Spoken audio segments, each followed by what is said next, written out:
Guys welcome back to my channel. This is your Neeru ma'am और हम chapter 1 कर रहे थे। सॉरी, ये गलत हो गया है मुझसे, ये चैप्टर 2 नहीं, ये चैप्टर 1 है। तो हम चैप्टर 1 कर रहे थे, क्लास 12 का सॉलिड स्टेट ठोस अवस्था। कल हम उसके अंदर पढ़ चुके हैं, उसके 2 हेडिंग्स कर चुके हैं। आज हम उसके आगे का पढ़ रहे हैं, आगे का स्टार्ट कर रहे हैं। तो वीडियो को स्टार्ट करते हैं। वीडियो को लाइक कीजिए, चैनल को सब्सक्राइब कीजिए, फ्रेंड्स के साथ शेयर कीजिए ताकि सब लोग पढ़ पाएँ। तो आज का हमारा जो टॉपिक है वो एक्चुअली मैं आज 2 या 3 टॉपिक्स उठाने वाली हूँ, उन्हीं को क्लियर करने वाले हैं आज हम, क्योंकि ये कंप्लीट करना और ये समझना बहुत ज़्यादा इंपॉर्टेंट है। अगर आज के ये 2 स्टार्टिंग के टॉपिक समझ में नहीं आए ना, तो ये पूरा चैप्टर ही समझ में नहीं आएगा। इसलिए ये चैप्टर के लिए आपको ये वीडियो देखना बहुत ज़्यादा ज़रूरी है। इससे भी पहले लास्ट वाली वीडियो को ज़रूर देखो ताकि चीज़ें अच्छे से समझ में आ पाएँ। एक भी वीडियो स्किप करोगे ना तो आगे का समझ नहीं आएगा, तो इसलिए अच्छे से समझिए, अच्छे से पढ़िए। तो आज का जो हमारा फर्स्ट टॉपिक है वो है लैटिस।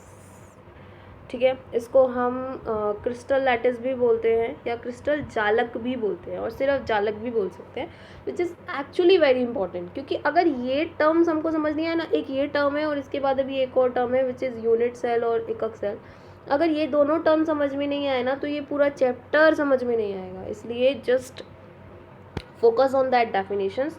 तो ये आपसे ये कहता है कि क्रिस्टल संरचना में परमाणुओं, अणुओं अथवा आयनों की या तो परमाणु हो सकते हैं, ये परमाणु है, या अणु, ये अणु है, और या फिर आयन, ये आयन है। मैंने आपको तीनों स्टेट्स दिखा दी, मैं दोबारा दिखा देती हूँ आपको। जैसे कि ये हाइड्रोजन परमाणु है, ये हाइड्रोजन अणु है और ये हाइड्रोजन का आयन है। तो इस तरीके से या तो परमाणु हो सकता है या अणु हो सकता है या फिर आयन हो सकता है।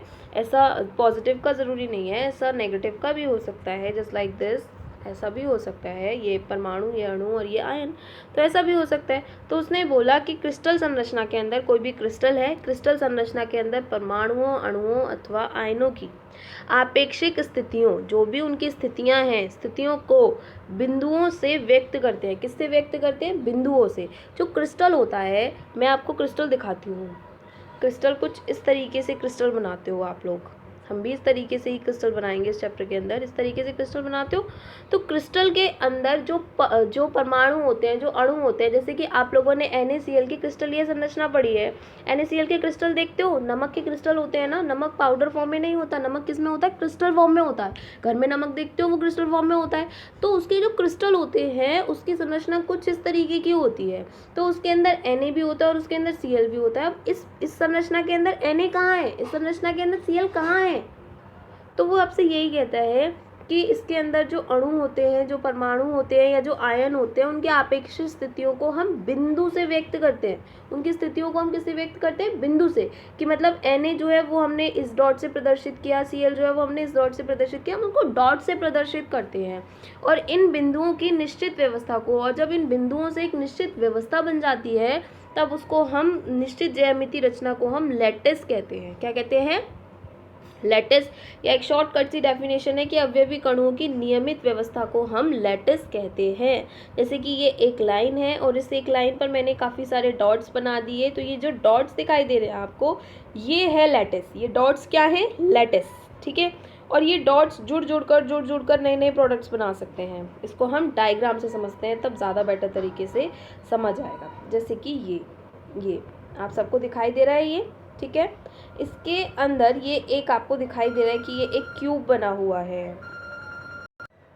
ओके, तो आपको ये एक क्यूब दिखाई दे रहा है, ये इस तरीके से आपको दिखाई दे रहा है कि ये एक क्यूब है। ठीक है, ये आपको प्रॉपर एक क्यूब सा दिखाई दे रहा है। अब इस क्यूब के अंदर आपको पता है ये जो इसके कॉर्नर्स हैं उनको डॉटेड कर दिया गया है। ठीक है, समझ में आ रहा है सबको कि ये कॉर्नर्स जो है इनको डॉटेड कर दिया गया है। तो ये जो कॉर्नर्स पे डॉट का स्थान दिखाई दे रहा है ना आपको, ये जो डॉट्स दिखाई दे रहे हैं आपको, यही लैटिस है। इसी को क्या कहते हैं? लैटिस। इस लैटिस में कैसे हो जाएगा कि एक जगह पर Na है, एक जगह पर Cl है, एक जगह पर Cl है, एक जगह पर Na है, एक जगह पर Cl है, एक जगह पर Na है। तो इस तरीके से ये जो बिंदु हैं ये NaCl को व्यक्त करेंगे। किसको व्यक्त करेंगे? NaCl को व्यक्त करेंगे।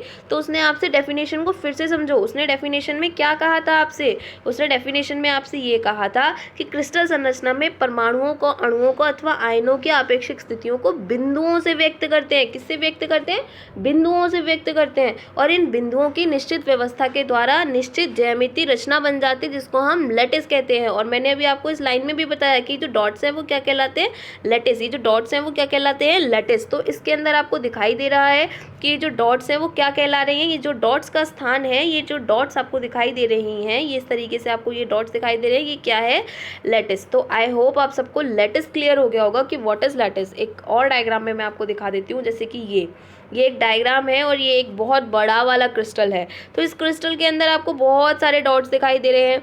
तो अब डॉट्स को हम ऐसे ही प्रेजेंट कर देते हैं। अब हम क्या करेंगे, NaCl का जो क्रिस्टल है, उस NaCl के क्रिस्टल में हमने ब्लैक वाले से तो Na को प्रेजेंट कर दिया और वाइट वाले से हमने Cl को प्रेजेंट कर दिया।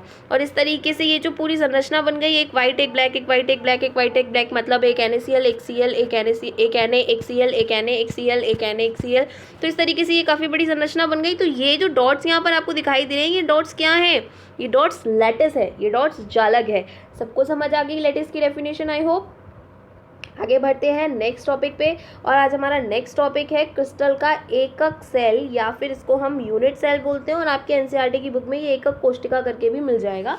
तीनों ही एक ही बात है और it is also very important, क्योंकि अगर मैं आपसे फिर बोल रही हूँ, अगर आपको ये जालक समझ में नहीं आया और ये कि यूनिट सेल समझ में नहीं आई ना, तो ये पूरा चैप्टर ही नहीं समझ आएगा। तो इसलिए ये दोनों डेफिनेशन समझना बहुत ज़्यादा ज़रूरी है। तो अब आपको आगे बढ़ते हैं इस डेफिनेशन में। ये आपसे कहती है कि क्रिस्टल का एक वह अत्यंत सूक्ष्म ज्यामितीय भाग, एक बहुत बड़ा क्रिस्टल पर उस क्रिस्टल का छोटा सा भाग, जिसे लगातार एक के बाद एक त्रिविम में सटाकर रखने से संपूर्ण क्रिस्टल का निर्माण हो जाता है। ठीक, तो उसको हम क्या कहते हैं? एकक सेल।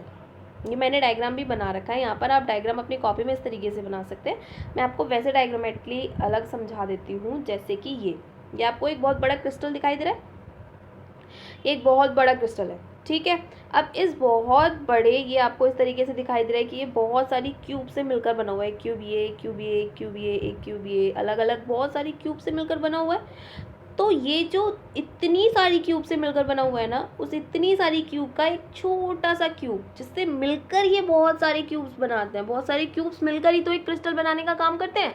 तो एक सिंगल क्यूब वो कहलाता है यूनिट सेल। क्या कहलाता है? Unit cell. इसके अंदर भी आपको लैटिस पॉइंट्स दिखाई दे रहे हैं कि जो डॉट्स हैं वो क्या हैं? लैटिस पॉइंट्स हैं। ठीक है, लैटिस बिंदु हैं।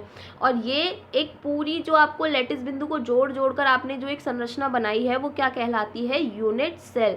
अब ऐसी बहुत सारी यूनिट सेल्स मिलकर क्या बना लेती हैं? एक क्रिस्टल बना लेती है। एक क्रिस्टल बना लेती है। एक और स्ट्रक्चर भी मेरे पास यहाँ पर है, सॉरी ये इनकम्प्लीट रह गया है, कंप्लीट नहीं हुआ है ये, सॉरी फॉर दैट। तो ये आपको दिखाई दे रहा है। अब जैसे कि यहाँ पर ये दिखाई दे रहा है आपको, ये क्या है? ये एक यूनिट सेल है।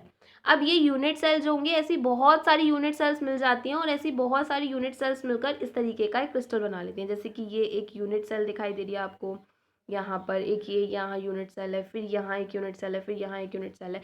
तो ऐसे बहुत सारी यूनिट सेल्स मिल जाती हैं और यूनिट सेल मिलकर क्या बना लेती हैं? एक क्रिस्टल बना लेती हैं। तो डेफिनेशन आपसे क्या कह रही थी? डेफिनेशन आपसे ये कह रही थी कि क्रिस्टल का वह अत्यंत सूक्ष्म ज्यामितीय भाग, क्रिस्टल का वह छोटा सा भाग, जिसे लगातार अगर हम एक के बाद एक को सटाकर रख देते हैं तो फिर संपूर्ण क्रिस्टल का निर्माण हो जाता है। उसे हम क्या कहते हैं? एकक सेल। मतलब एकक इकाई इसीलिए बोलते हैं इसे, एकक सेल इसीलिए बोलते हैं एकक कोशिका, क्योंकि एक छोटी सी कोशिका जो होती है वो मिलकर बहुत सारे, जैसे कि एक एक ईंट को मैं लगाती जाऊँ तो वो एक दीवार बना देती है। तो इसी तरीके से अगर हम एक एक यूनिट सेल को लगाते जाते हैं तो वो क्या बना देती है? और ईंट भी आप कुछ यूनिट सेल जैसा ही समझ सकते हैं, उसका भी लेंथ ब्रेथ है, चौड़ाई है, ऊंचाई है। तो इस तरीके से बहुत सारी यूनिट सेल्स जो होंगी वो एक क्रिस्टल का निर्माण कर देती हैं। तो आई होप आपको क्रिस्टल का एकक सेल और लैटिस बिंदु समझ आ गए होंगे। ओके, आगे बढ़ते हैं। एक है लास्ट आज का मेरा ये टॉपिक है, ये है क्रिस्टल जालकों का वर्गीकरण। क्या है? क्रिस्टल जालकों का वर्गीकरण। तो इसने बोला कि परमाणु संख्या के आधार पर, अच्छा बहुत सारे तरीके से वर्गीकरण है, तो मैं पहला वाला जो ले रही हूँ वो ले रही हूँ परमाणुओं की व्यवस्था के आधार पर ये वर्गीकरण। तो परमाणुओं की व्यवस्था के आधार पर जो क्रिस्टल एकक सेल है या जो क्रिस्टल जालक है, उनको 4 भागों में बांटा गया। कितने भागों में बांटा गया? उनको 4 भागों में बांटा गया। परमाणुओं की व्यवस्था या संख्या के आधार पर जो क्रिस्टल एकक सेल है या जो जालक है, उनको 4 भागों में बांटा गया है। पहला है सरल या आध सेल। नाम अच्छे से याद कर लेना। आज की वीडियो में मैं इन सबको समझा नहीं रही हूँ, पर आज की वीडियो में मैं इन सबके नाम बता रही हूँ कि कल मुझे इन सबके नाम आपको तरीके से याद होने चाहिए। मुझे सुनाना सब लोग कि कल इनके नाम जो है वो अच्छे से याद हो गए हैं हमको। एक है सरल या आध सेल, जिसको हम सिंपल या प्रिमिटिव लैटिस कहते हैं। क्या बोलते हैं? सिंपल या प्रिमिटिव लैटिस। और इसलिए बोल रही हूँ क्योंकि अब हम जो इनके नाम यूज़ करेंगे ना, वो हम इनके हिंदी नाम यूज़ करेंगे, हम इनके इंग्लिश नाम यूज़ करेंगे। आप कहेंगे कि हम तो हिंदी में पढ़ते हैं, कोई बात नहीं, आप हिंदी में पढ़ते हैं, पर मैं बोल रही हूँ कि आपको इनके हिंदी नाम याद करने बड़े टफ पड़ जाएंगे, लेकिन आप इनके इंग्लिश नाम बड़ी इजीली याद कर लेंगे और आपको इंग्लिश नाम ही याद हो जाएंगे। Don't worry. तो बस आपको हिंदी नाम पता होने चाहिए। तो पहला है सरल या फिर आध जालक, जिसको हम सिंपल या प्रिमिटिव लैटिस कहते हैं। फिर है फलक केंद्रित जालक, जिसको हम फेस सेंटर्ड लैटिस कहते हैं। और शॉर्टकट में हम इसको एफसीसी बोलेंगे। हम शॉर्टकट नेम्स ही यूज़ करेंगे, इनके शॉर्टकट नेम्स ही यूज़ होते हैं। नेक्स्ट है काय केंद्रित जालक, जिसको हम बॉडी सेंटर्ड लैटिस कहते हैं और शॉर्टकट में इसे बीसीसी कहते हैं। वो याद करना है हमको। उसके बाद है अंत्य है केंद्रित जालक, जिसको हम एंड सेंटर्ड लैटिस कहते हैं। ठीक है, तो इसको हम 4 तरीके के क्रिस्टल जालक होते हैं। तो आज का हमारा टॉपिक यहीं पर ख़त्म होता है। वीडियो को लाइक कीजिए, चैनल को सब्सक्राइब कीजिए और अपने फ्रेंड्स के साथ शेयर कीजिए। घर पे बैठिए और पढ़िए। सबसे इम्पॉर्टेंट ये है, पढ़िए। आप लोगों का बोर्ड है आगे, बोर्ड तो टाइम पर ही होना है, आप सबको भी पता है, लेकिन तैयारी तो करनी पड़ेगी। तो सब लोग तैयारी कीजिए। Stay home, stay home.